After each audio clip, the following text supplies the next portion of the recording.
In this video, I will explain how to use IFERROR function in Google Sheet.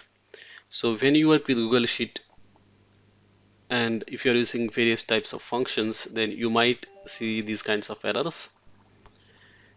So errors can occur because of different reasons, but it is important to handle them properly. So let us see how to handle these kinds of errors. So what we are doing here is that we are getting the reciprocal of these numbers. So reciprocal of 1 is 1, reciprocal of 2 is 0.5, reciprocal of 0, what it is infinity, and that's why it is getting this error.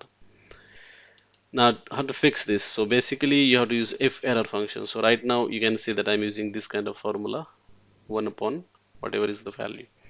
But instead of that, what you can do is that you can use IFERROR function like this. IFERROR your reciprocal comma na. So basically what happens is that if error occurs, this particular value will be displayed. If error doesn't occur, then normal value will be displayed.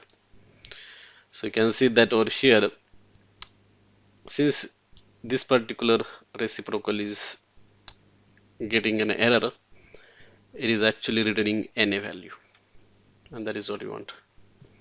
So that's how this if error function works. Thanks for watching.